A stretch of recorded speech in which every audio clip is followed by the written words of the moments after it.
C'est la version la plus puissante du lanceur, une Ariane 5 ECA qui va s'élancer dans le ciel depuis notre position de 5,3 de latitude nord, une situation géographique qui permet de bénéficier de l'effet de fronde. Alors, nous allons découvrir le lanceur. Ariane 5 mesure 51 mètres de haut. Sa masse au décollage, 775 tonnes,3.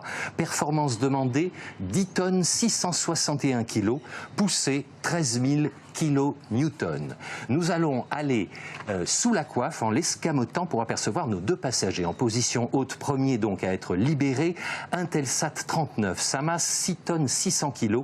Et sous le CILDA, eh bien, nous retrouvons EDRS. C'est d'une masse de 3186 kg. Vous pouvez choisir entre la version française ou la version anglaise. Nous allons justement rejoindre en image dans un instant Joshua Jean-Paul.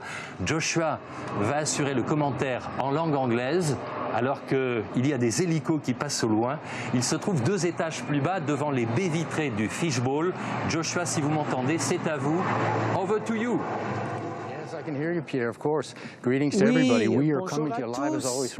Nous sommes en direct depuis le centre de contrôle mission Jupiter, au cœur de l'action, le centre névralgique de la base spatiale. C'est comme la tour de contrôle dans un aéroport. Donc, je suis du côté des invités, où il y a environ 250 places. Et derrière nous, de l'autre côté de la vitre, il y a ce qu'on appelle le bocal, où vous voyez travailler les équipes opérationnelles. Et donc, un peu plus loin, sur le mur du fond, vous voyez le panneau des verres. Ce panneau qui nous montre toutes les informations qui proviennent de partout sur la base. La base qui fait 700 km², la surface du Singapour. Et donc, les équipes qui travaillent partout sur la base envoient leurs informations à Jupiter. C'est pour ça qu'on appelle le centre névralgique. Donc, nous sommes très heureux d'avoir avec nous Luce Fabreguet, vice-président exécutif d'Ariane Espace en charge des missions, des opérations et des achats. Bonjour Luce. Comment ça va? Donc, on ne va pas vous garder trop longtemps. On a quelques questions pour vous. VA 249 ce soir, le 7e lancement de l'année. En quoi est-il spécial? Donc, c'est nos clients qui rendent ce lancement spécial. Nous allons lancer pour 2 clients de longue date, Intelsat et Airbus.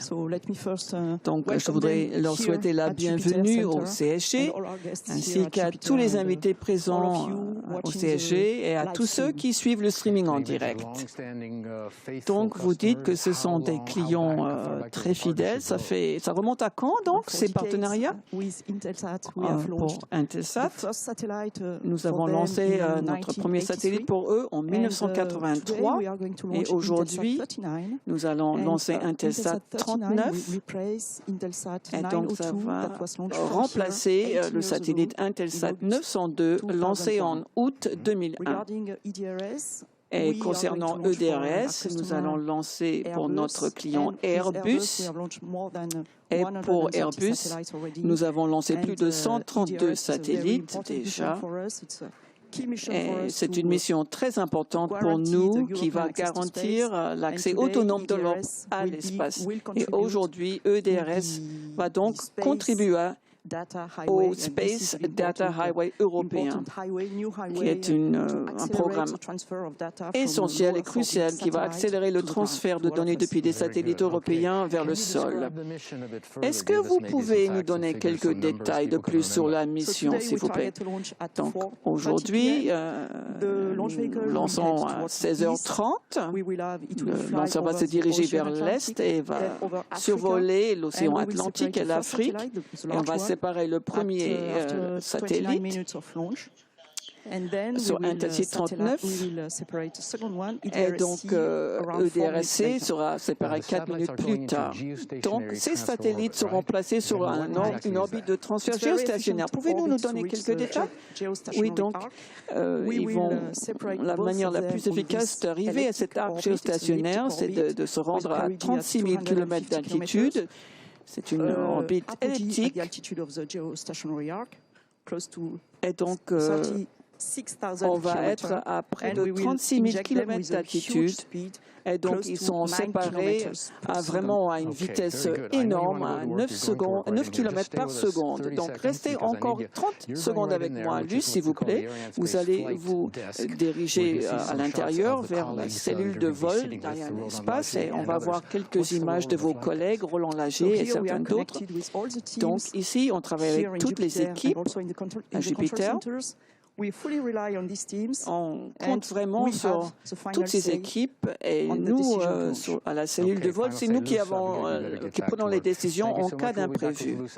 Donc, Luce va nous quitter, elle sera de retour à la fin de cette télédiffusion. Donc, il y a des milliers de personnes qui travaillent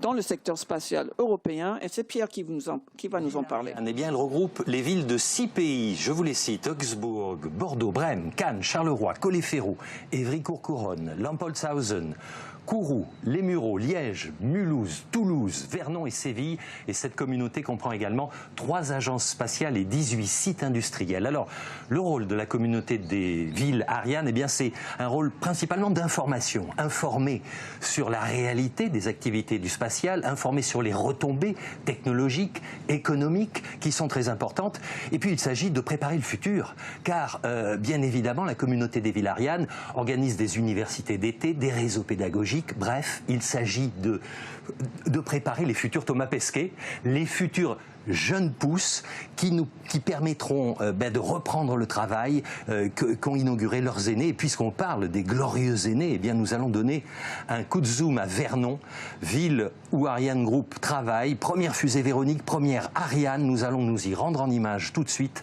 en retrouvant Didier Herbeau et Sébastien Lecornu. Ce soir, nous sommes réunis pour le 3e lancement Ariane de cette année, avec un lanceur qui va porter haut les couleurs de notre ville de Vernon. Vernon s'investit dans la communauté des villes Ariane avec un support très actif de conseillers municipaux passionnés d'espace et de son histoire.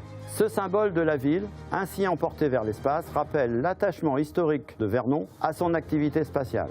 75 ans de présence et d'histoire sur le plateau de l'espace, 40 ans de vol Ariane depuis 1979. C'est pour cela que l'établissement Ariane Group de Vernon s'engage aux côtés de la municipalité et des établissements d'enseignement dans des actions visant la découverte de nos produits et de nos métiers.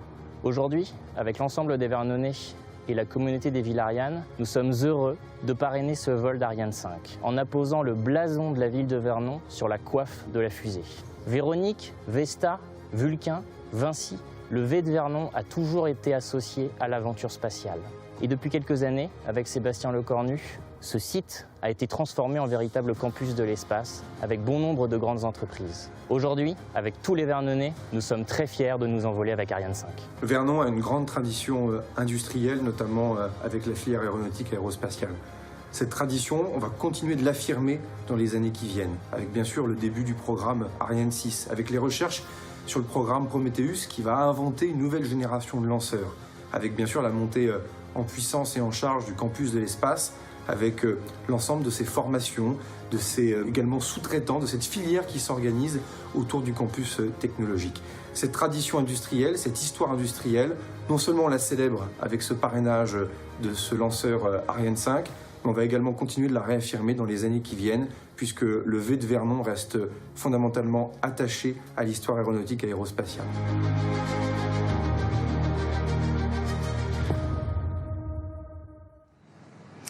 Eh bien, Vernon donc parraine ce vol. Le blason de la ville est collé sur la coiffe d'Ariane 5, exactement comme lors du premier vol Ariane 5, il y a 40 ans. Alors, la communauté des villes Ariane, je vous le disais, veut sensibiliser les citoyens et surtout les jeunes aux activités propres à l'espace.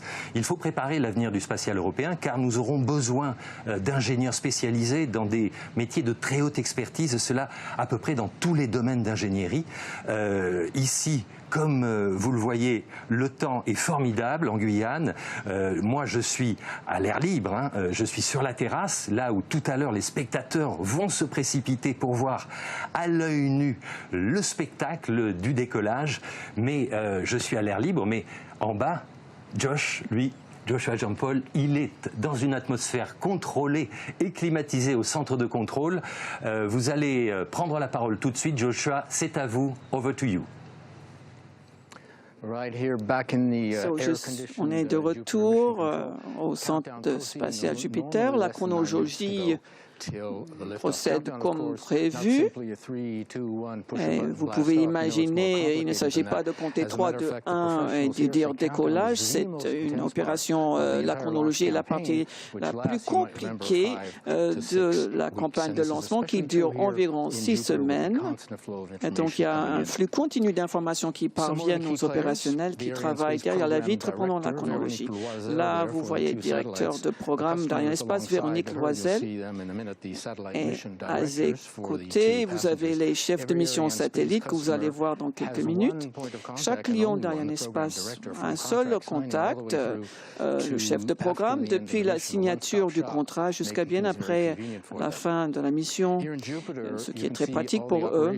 Ici, à Jupiter, vous voyez toutes les équipes opérationnelles, mais en fait, pour lancer Ariane, on a besoin de beaucoup de personnel, des personnels de sécurité, on a besoin du soutien de l'armée et de la marine, des pompiers et bien d'autres professions, comme pour toute activité.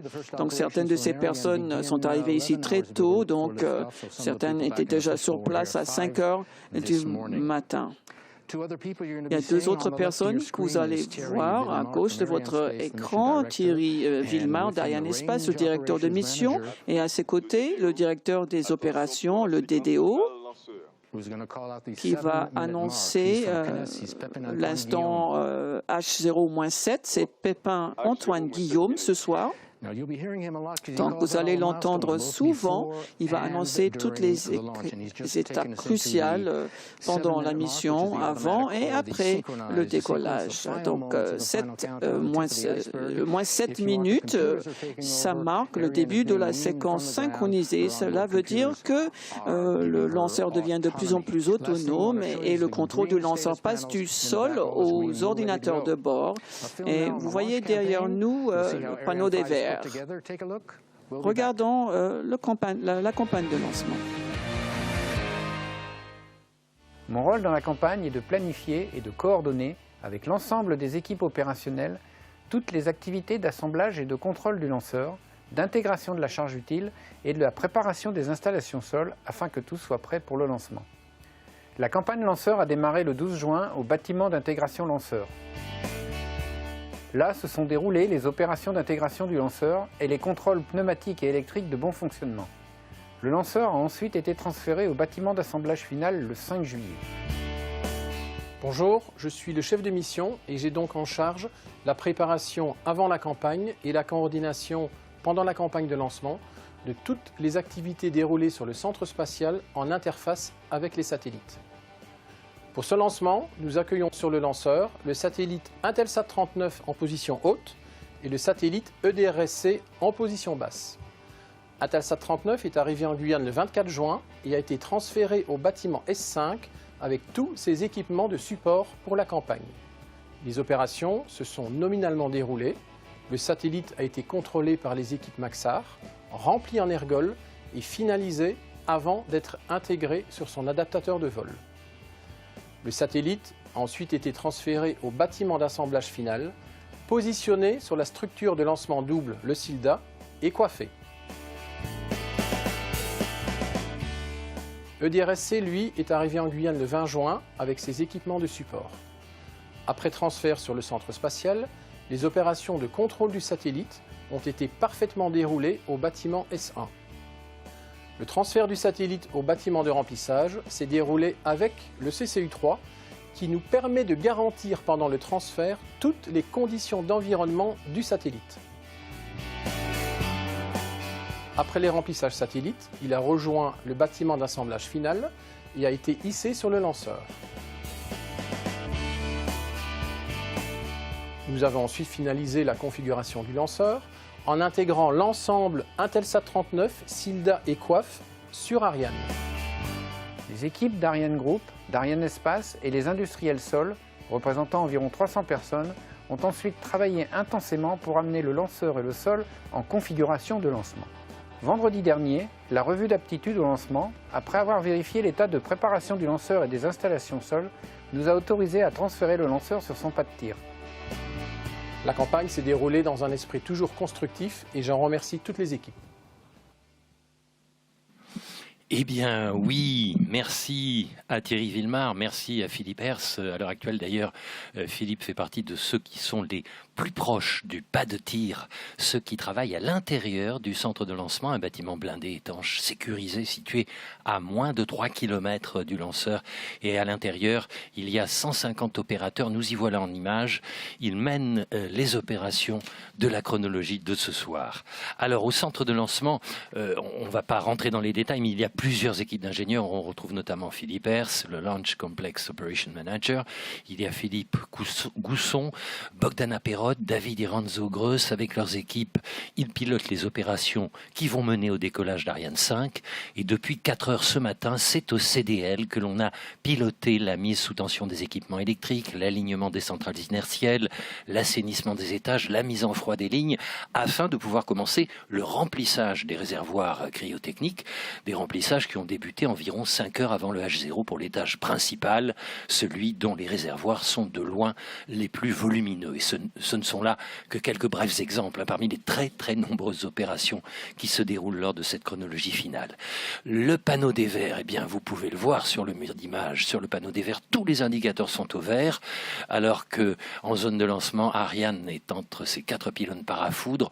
On a un gros plan maintenant sur les bras cryotechniques, ces bras articulés. À gauche, l'hydrogène liquide à moins 253 degrés. À droite, l'oxygène liquide à moins 183 degrés. Les bras cryotechniques vont se replier, se rétracter 5 secondes avant le H0. Donc ces bras qui se replient, si vous le voyez, vous le verrez à l'œil nu, c'est le signal visuel d'un décollage imminent.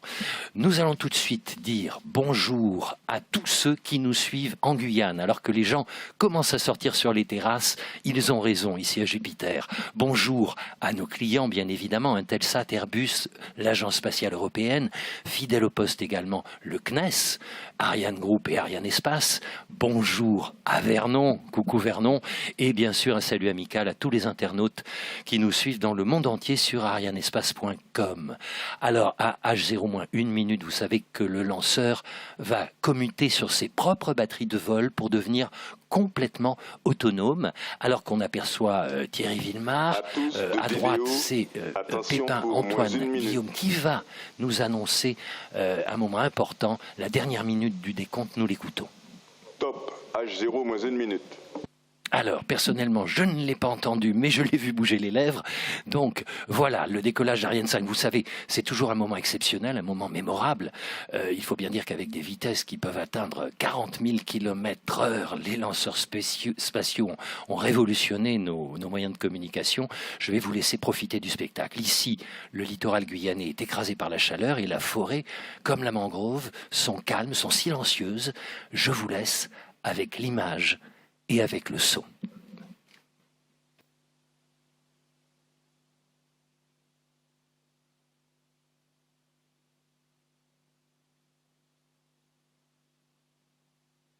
À tous de DDO, attention pour le décompte final.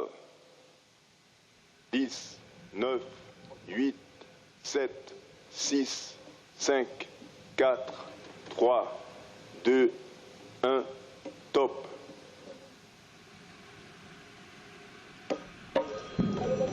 Allumage du Vulcain.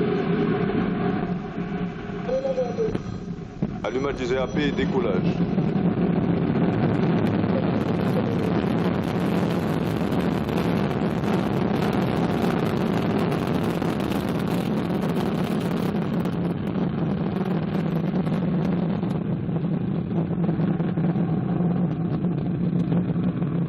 Paramètres bord sont normaux, la propulsion est nominale.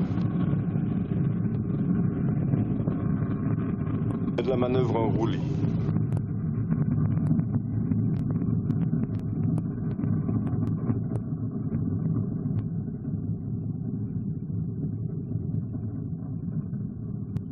Les paramètres bord sont nominaux. C'est parti, vous voyez, eh bien le mur du son a déjà été franchi. Il est franchi 48 secondes après le décollage.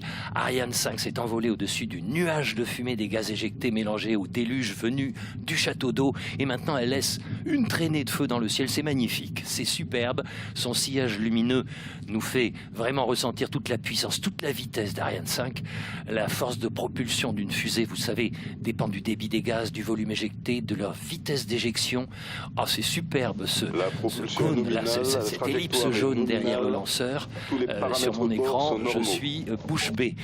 1200 tonnes de poussée. Et on entend ici à Jupiter le rugissement d'Ariane 5. Alors, en début de vol, ce sont les 2 étages à poudre qui assurent 90% de la puissance du lanceur. Chaque EAP, chaque booster consomme 2 tonnes de propergol solide, 2 tonnes de poudre par seconde. Ces propulseurs sont assemblés en Guyane française grâce à Régulus et à Europropulsion.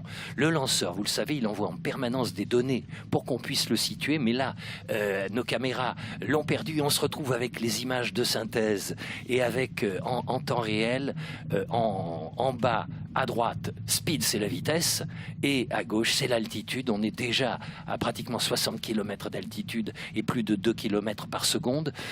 Ça va nominale, la trajectoire est nominale, très vite. Les paramètres bord sont normaux. Et c'est superbe, on va se séparer des 2 boosters. Oui, on le voit à l'œil nu. Ils ont consommé chacun leurs 240 tonnes de propergol solide.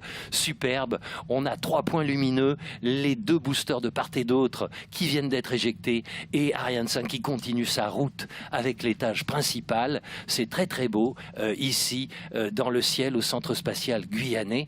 Ils ont été écartés à l'aide de fusées d'éloignement, ces boosters, et Ariane continue sa route vers l'est.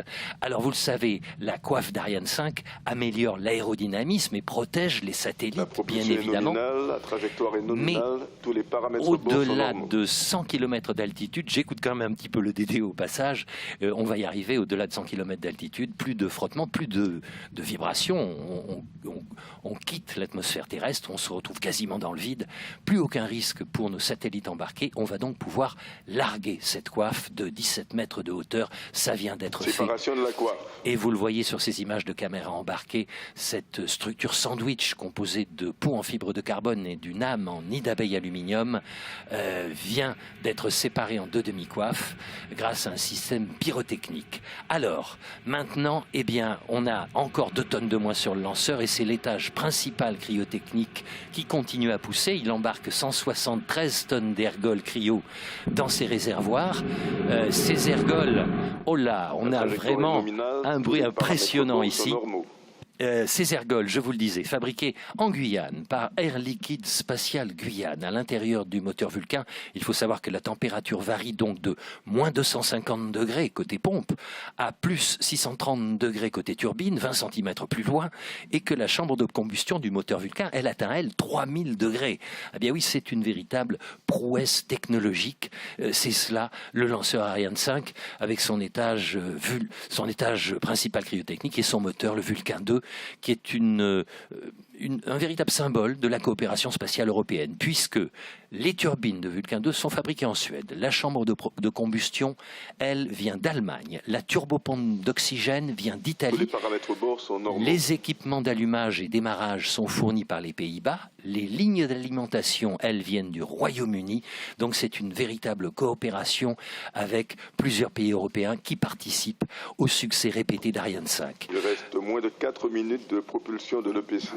Moins de 4 minutes de propulsion qui nous restent, mais tout de suite, on rejoint Thierry Fahem, le chef de projet adjoint, un Français qui parle en anglais. C'est normal dans le spatial. Bonjour, j'ai le plaisir d'accueillir ce 3e lancement de l'année d'une Ariane 5 ECA avec à son bord 2 passagers, Intelsat 39 pour le compte de l'opérateur Intelsat et EDRSC, le fruit d'un partenariat public-privé entre l'Agence spatiale européenne et Airbus. Ariane Espace est fier d'avoir été choisi par Intelsat pour lancer Intelsat 39, le 61e satellite Intelsat à être mis en orbite par Ariane Espace. Ce satellite de télécommunication haute puissance d'une masse de 6 tonnes 6 a été construit par Maxar à Palo Alto, en Californie, et remplacera Intelsat 902. Il sera positionné à 62 degrés Est. Je voudrais remercier toutes les équipes qui ont participé à ce programme et en premier lieu, notre client Intelsat qui a collaboré de manière très efficace tout au long de ce programme. Les approches, les optimisations constructives ont toujours été partagées et privilégiées entre les équipes du projet et ont permis de réaliser une campagne de lancement harmonieuse et efficace. Longue vie à Intelsat 39. Merci Thierry. Ces images ont l'air de se dérouler, vous savez, au ralenti, car là où il n'y a pas de point fixe dans l'espace pour servir de référence à la vitesse d'Ariane, ni platane, ni piéton sur le bord de la route, ni ligne blanche ou jaune, aucun repère, mais cela va déjà très vite. Vous voyez, on a dépassé les 4 km par seconde. Nous reviendrons régulièrement sur ces images 3D qui sont en bas à droite sur vos écrans pendant toute la suite de ce vol. Elles suivent fidèlement le programme de vol. Alors, on va tout de suite découvrir une interview de Marie-Laure Chauffour. Elle a été interviewée il y a quelques jours. Elle a passé le relais à Véronique Loisel, mais nous y reviendrons. Bienvenue au port spatial de l'Europe pour le lancement de VA249. En tant que chef de programme pour EDRC, j'assure l'interface client et suis responsable de la préparation des services de lancement. J'ai donc le plaisir de présenter le satellite qui voyagera en position basse. En juillet 2015, Airbus Defence and Space a choisi un lanceur européen pour la mise en orbite du satellite EDRSC, le deuxième segment spatial du système européen de relais de données. Il permettra le transfert ultra rapide de données depuis des satellites en orbite terrestre basse vers la Terre. EDRSC héberge ILAS-3, un satellite de télécommunication pour Avanti, doté d'une capacité flexible au-dessus de l'Afrique et du Moyen-Orient. EDRSC est le deuxième satellite basé sur la plateforme SmartGeo d'OHB, le premier ayant été lancé par Arianespace en 2017. Depuis 4 ans, Arianespace et Airbus ont noué des liens de coopération solides dans le cadre du contrat de lancement. Au nom d'Arianespace, je remercie sincèrement notre client de sa confiance. Retour direct avec le réseau des stations sol et bien évidemment notre lanceur, l'étage principal cryotechnique qui continue à pousser. Donc acquisition par la télémesure de la station sol natale à l'extrême est du Brésil. Le lanceur survole l'océan Atlantique d'ouest en est. Grâce à son programme de vol, eh bien, Ariane 5 se guide elle-même dans le ciel avec ses 2 calculateurs de bord qui constamment compare la trajectoire idéale avec la trajectoire réelle fournie par la centrale de guidage, et les calculateurs effectuent les corrections nécessaires au fur et à mesure en orientant les moteurs en conséquence. Bientôt, c'est une étape importante, voilà la séparation de l'étage principal commandé par l'ordinateur de bord. On a atteint un point de passage clé, l'orbite intermédiaire EPC. Immédiatement après l'extinction, c'est le démarrage du moteur HM7B de l'étage supérieur, vous le voyez, qui s'est allumé parfaitement, et donc il prend le relais, et ce moteur HM7B fonctionne avec des ergols cryotechniques comme l'étage principal. Rappelons au passage que c'est Air Liquide Spatial Guyane qui exploite les unités de production d'hydrogène et d'oxygène liquide pour les besoins lanceurs. Air Liquide qui fournit également l'azote, l'hélium et l'air comprimé utilisés durant les campagnes de lancement. Concernant Intelsat, alors que nous voyons justement Grant Gould à l'image, à Jupiter, avec Monsieur Gourou qui est là à ses côtés, concernant Intelsat 39, on peut dire quand même qu'Intelsat, c'est le second fournisseur mondial de services de télécommunications par satellite, alors que l'on aperçoit le réseau des stations sol. Intelsat, donc, c'est le 61e satellite Intelsat à être lancé par Arianespace, et nous allons écouter tout de suite son PDG. Hello everyone. Thank you for joining us to watch the launch of Intelsat 39. Launching a new satellite is always an exciting time. It brings the promise of new opportunities to connect individuals, businesses, and communities using the latest advancements in satellite technology. It also reinforces the teamwork and technical innovation evident in our partnerships across the industry. Intelsat 39 will replace Intelsat 902 at 62 degrees east. This new satellite exemplifies the diversity of services that Intelsat's space-based platform and Intelsat One terrestrial network provides our customers around the world.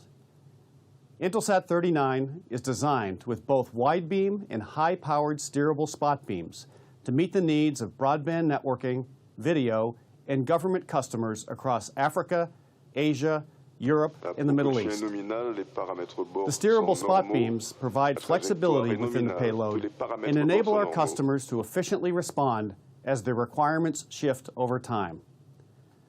The satellite will feature C and Ku band capabilities to provide additional scale to our Intelsat Flex managed services. It will enhance mobile connectivity for aeronautical, maritime, enterprise, and government customers operating across these geographies. Intelsat 39 is a powerful platform that will enable our customers to expand their high-speed networks at a lower cost of ownership. It will provide governments and mobile operators with the infrastructure they need to reach remote areas across the region, supporting our mission to narrow the digital divide. The government of Myanmar will use Intelsat 39 to enhance its network and the networks of other mobile operators and media companies. Affordable 3G, 4G broadband, and internet connectivity will extend throughout the country. None of these benefits would be possible without dedicated partners who share our commitment to building a more connected world. On behalf of Intelsat's employees, I would like to thank our manufacturer Maxar and our launcher Arianespace for their commitment to deliver a successful program for Intelsat. I'd also like to recognize the Intelsat team around the world for their work on Intelsat 39. Thanks to each of you for your technical expertise, dedication, and commitment to excellence. Your efforts are greatly appreciated. Finally, let me express my sincere appreciation to our customers for their continued trust in Intelsat. We value our partnership and look forward to advancing your strategic initiatives and continued growth. Now I'd like to wish us all a successful mission. Go Intelsat 39! Voilà, vous avez écouté comme nous Stephen Spengler, alors qu'ici à Jupiter, tout le monde a l'air assez confiant, puisque tout se passe très bien. Vous le voyez en haut à droite sur vos écrans, il y a la courbe de vol, et il y a ce petit point qui se déplace au fur et à mesure, ce petit point avec une croix qui clignote. Eh bien, c'est notre Ariane 5, c'est sa position exacte. Elle suit parfaitement la courbe de vol. Nous sommes à 13 minutes 30 pratiquement en positif dans ce vol. Nous apercevons Véronique Loisel qui discute avec ses clients, John Harborne qui est à ses côtés. Et bien oui, c'est Ariane 5 qui continue, c'est la star d'Arianespace, Ariane 5 qui continue son vol. Et pour ceux qui aiment les chiffres, eh bien c'est le 72e lancement de la version ECA d'Ariane 5. On retrouve John Harborne justement qui nous présente le satellite Intelsat 39 fabriqué par Maxar. Le pilotage est calme, la propulsion est nominale, tous les paramètres bord sont normaux.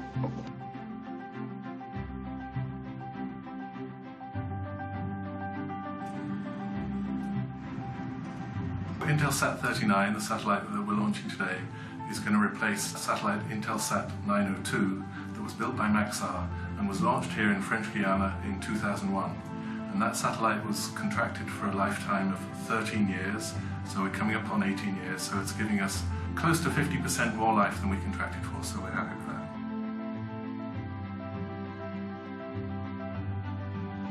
I've been involved with about 15 satellites. I've really got to know the teams here at Maxar and appreciate their professionalism and their technical know-how. I think Maxar is a world-class company. When it comes to building communication satellites, they are one of the best.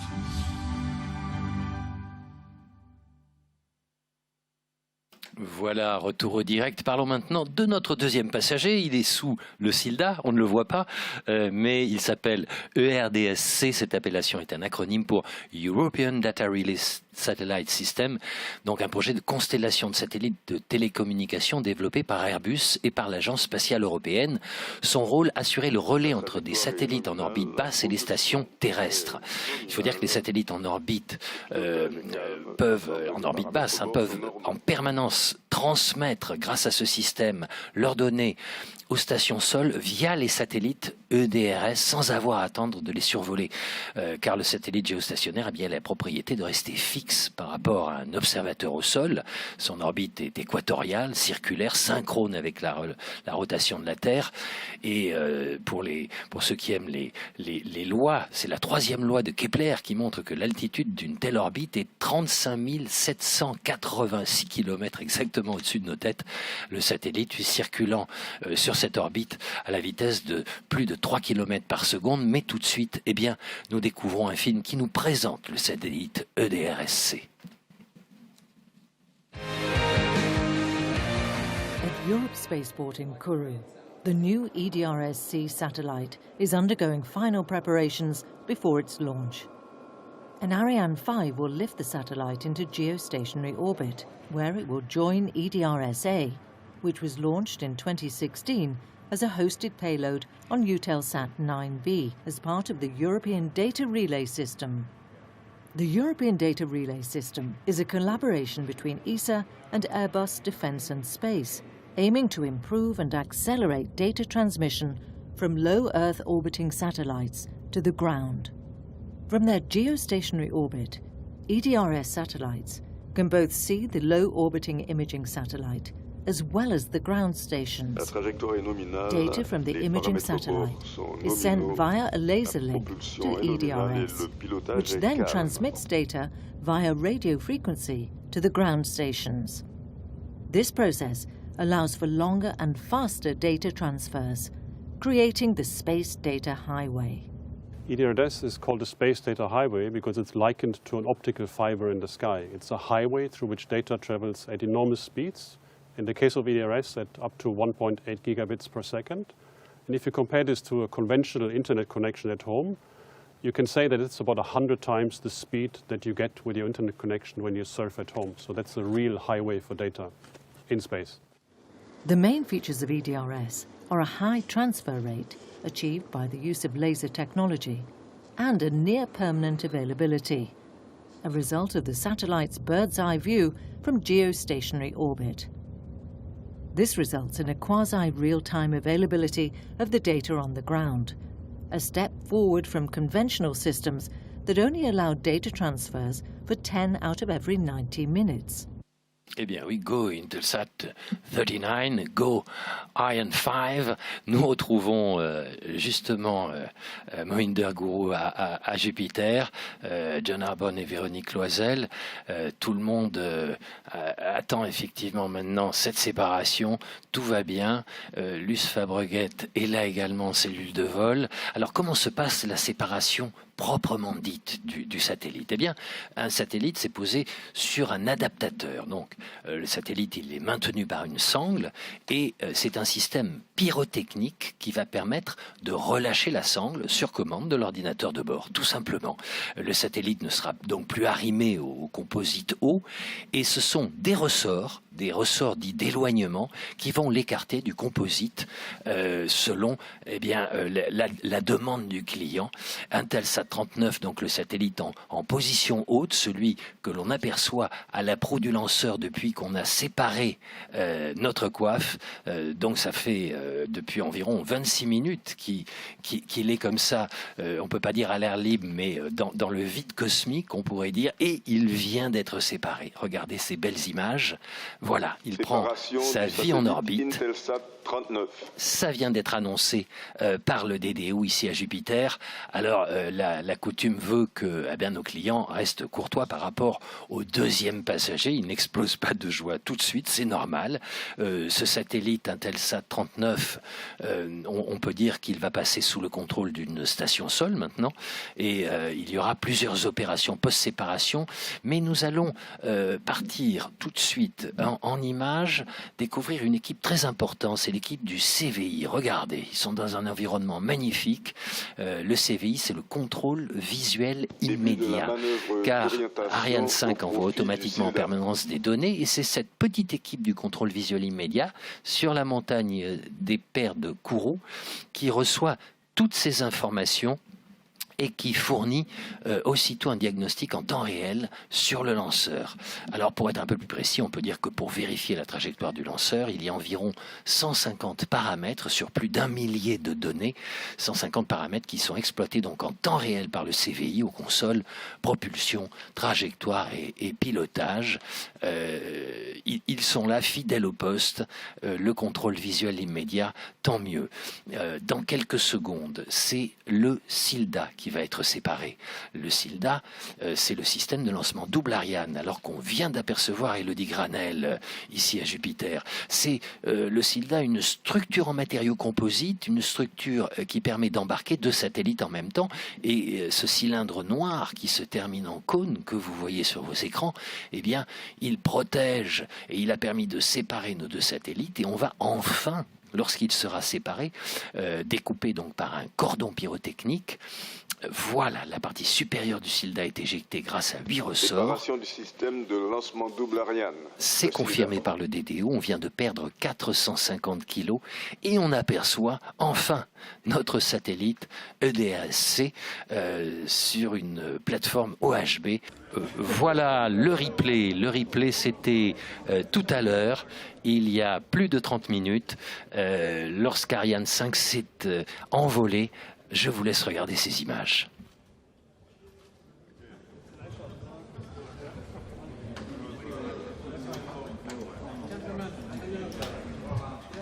Ah oui, ça bouge, hein, les caméras en tremblent, les caméras qui sont situées les plus proches. Alors vous voyez les oiseaux, regardez tous ces oiseaux qui s'envolent à tire-d'aile. Bien évidemment, une pensée aussi pour tous les oiseaux présents autour de la zone de lancement, car le vacarme du décollage les éloigne immédiatement du pas de tir, mais on a régulièrement constaté, enfin en tout cas des études du CNES l'ont prouvé, l'ont vérifié, que tous les oiseaux, alors que ce soit les kikiwis, les aigrettes, les perruches, les martins pêcheurs, les urubus, les toucans, les hérons, eh bien tous reviennent tranquillement sur place environ 2 heures après chaque décollage. Alors, ces belles images du lancement ici au centre spatial guyanais nous font chaud au cœur, je dois vous l'avouer.